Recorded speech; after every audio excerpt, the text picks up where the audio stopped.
What's up you guys? So today I'm gonna share my tips to how to travel around Europe without emptying your wallet. First of all, let me tell you, congratulations on going to Europe. You are going to love it. So let's get started. Whether you're flying from America or you're flying from Canada or from Australia or somewhere else, just make sure you are flexible with your dates and to what city you're gonna fly into and out of. It's always cheaper to buy a round trip ticket, and it's always, well, not always, but usually cheaper to fly into like Brussels or like touristic but not so touristic cities. Number 2, just know that June through August is the busy season. So you want to go either during the calm season or the shoulder season, where it's like either calm or super busy. You also want to make sure that you are traveling to where you want to. Even if you're like, let's say you're going with a group of friends and let's say they don't want to go to, I don't know, Paris, but you're dying to go, don't stop going there just because they don't want to. Solo traveling is also good.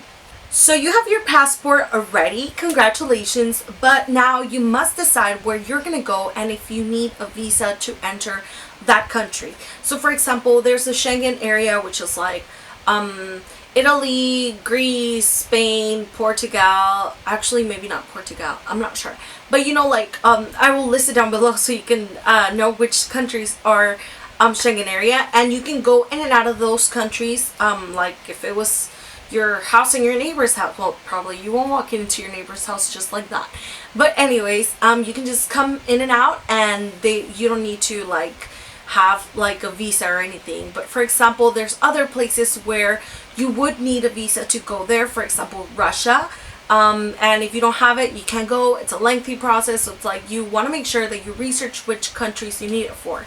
There's also, for example, Morocco, which you do need a visa, but you get it once you get there, and usually they don't deny it to anyone. Well, when we went, nobody got it denied.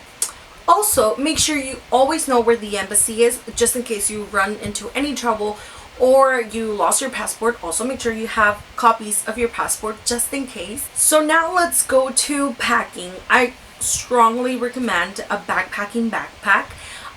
It's just easier to travel with.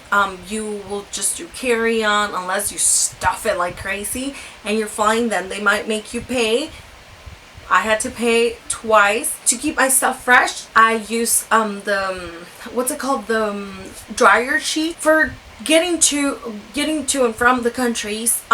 You want to decide whether, if you're short on time, then flying is going to be your best friend, or you can also do a bus, you can do a train. I personally did flying because it was just faster, and to find cheap flights, I was flexible with my dates and just the order of which I was going to organize my countries because I had a lot of time to be in Europe.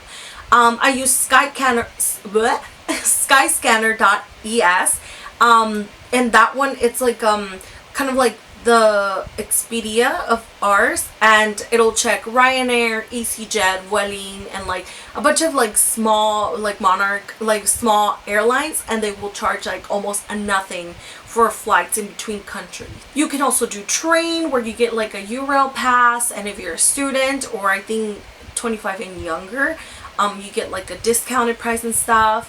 You can also do bus about, which I just heard about from an Australian friend I met in France. Also, when you're looking for flights, use the the private Safari or Incognito, I think that's what it's called, for Google Chrome. It'll be most likely that you'll get cheaper prices because of that. Now, how do you know what you want to do in each country? How do you know what's for free? How do you know how much everything costs? My ultimate best friend was Pinterest. You guys have no idea, I'm a Pinterest addict, and I admit it. I have so many boards, you guys have no idea. It was crazy. I had Italy, and then Ireland, and then I had all these boards, and I would just pin stuff, and I would just research what was there to do for free, which were the best foods to try in that country, and all that stuff. So yeah, make sure, if you don't have a Pinterest account, get a Pinterest account. If you want to follow me, I will leave my Pinterest link down below, so you can see all the stuff that I had already pinned for traveling. So maybe you just want to use that, I don't know, but I loved it. Another cool thing for me was Groupon, because it had many like activities and stuff at a discounted price. So you should check that out. There's like skiing and like spa days and like all kinds of stuff. If you're a student, make sure you bring your student card because you have no idea how many discounts you get. And well, okay, so if you're like a US student, you will probably only just get discounts. But if you are a student in Europe, you would get in for free to a lot of museums. And because we are also European students, we are European residents / citizens. So I literally didn't pay for anything. Like, I got in for free at the Louvre. I got in for free at all the museums in Greece. I got in for free at all the museums in Spain. I got in for free. Where else did I get in for free? I got in for free at Versailles. Everything was so cheap. Oh, I got in for free at Arc de Triomphe, and everybody paid like a hefty amount. Well, I mean, not a hefty amount, but compared to my zero, it was a hefty amount.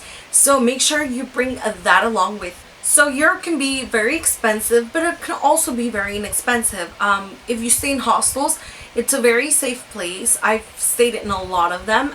Just make sure you research which ones are the good ones and which ones are not, because some of them are really cheap, but they're really cheap, like on quality. So make sure you check out on that. I love to use hostelworld.com and also booking.com. They're also really good. Another way to save money is to buy groceries. I know it doesn't sound glamorous at all. So I would buy, like, let's say, like stuff to make a sandwich, or I would buy like cookies and stuff, and just so that I would have like snacks throughout the day, and then just eat a really good lunch, because lunch is usually the cheapest. Some of them include like 3-course meals and stuff, and it's a really good deal. So buy groceries. Most hostels have a kitchen. In some of the hostels, they even have free breakfast, which is really good. You can also bring a lock, because most hostels have lockers for free. You just have to bring your own lock, and others you do have to rent, but hey. Also make sure you tell your bank that you're traveling, so they don't like cancel your card and you can't call the US, and it just makes a mess, and then you are completely without money in Europe. I have this bank. I'm not making any promotion or anything, but it's just the one that I have, and it's really good. It was really good while I was there. It's Bank of America, and it has this like agreement with other banks all over the world, and you can withdraw money from their ATMs with your Bank of America card, and they won't charge you like the cash, the ATM fee, which a lot of them have, and it's super expensive. So for example, in Spain, it was Deutsche Bank. If I were to go to Mexico, it's Scotiabank. And like, it's a really good deal. I will also leave it down below so you guys can check it out. Now, packing a camera. That is a very, very hard thing for me to do, because I have a DSLR, which is the one that I'm filming with, so I can't show it to y'all. But a lot of people were traveling with GoPros, and okay, so I don't have a GoPro. I don't know how awesome it is, but when I was like taking pictures with their GoPro, I couldn't see anything. I wasn't sure if I was taking picture of the right thing. So you just kind of have to learn and hope that the pictures come out all right. Also, the quality is not as good as a DSLR, but the GoPro weighs like nothing. Like, it's so easy, and it would be so like perfect for traveling. But I do travel with my DSLR because I just love the quality better, but it is super heavy. So you just have to take you just have to take those things into account when you're traveling, whether you want lightweight or you prefer quality. I prefer quality, and there it was. And also because I don't have a GoPro. But I mean, I heard, I'm not sure, that you can also buy like the screen and then the waterproof case thing for the GoPro, but that just adds up, and I just prefer my DSLR. Now let's go into hostels. The best hostel for me was Funky Fest in Morocco, because it was so cheap, you guys. I think we paid like 10 euros a night, or somewhere around there, like 14 euros a night. It was like nothing, but we got breakfast, and the beds were clean. We got like the sheets included, because some hostels charge for sheets and some charge for towels too. Now let's see, what was the worst one? I know, The worst one was Locanda Latina in Florence. It was horrible, you guys.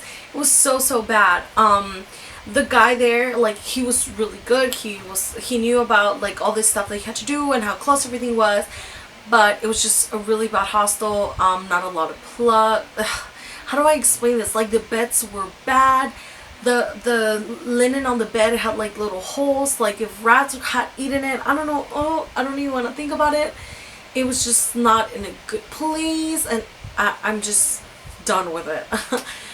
So please do not stay there if you go to Florence. This thing here was my best friend for traveling. It's like a little pouch thingy, and you put it like this, and whoops, and you could put your passport in there. I have mine in here, and actually I still have yours in here. So here I have, whoops, that's €1. Here I have my passport, and in the back, like, they'll put your like if you check in luggage and stuff, and you can also put money. I have euros here. Here it has like another little pouch, and I put there like my social security, my school card, and then I have this other Erasmus card, and they can get you discounts and stuff. Oh, cell phone company. Make sure you tell them that you're going to be traveling. You might either want to cancel your phone, or you might want to what's it called, like, purchase the traveling plan. So for some of you might be cheaper to do that because you'll get to have a phone and stuff. For me, I was gonna be away for 6 months, so I didn't want to be paying, I think I was gonna pay like 90 or something like that just to have phone over there, and I was like, no thank you. So yeah, those are all my tips for today. I hope you guys have lots of fun in Europe. You're gonna love it, like I already said before. If you have any questions, don't hesitate to ask me, and I will answer as soon as possible. Bye!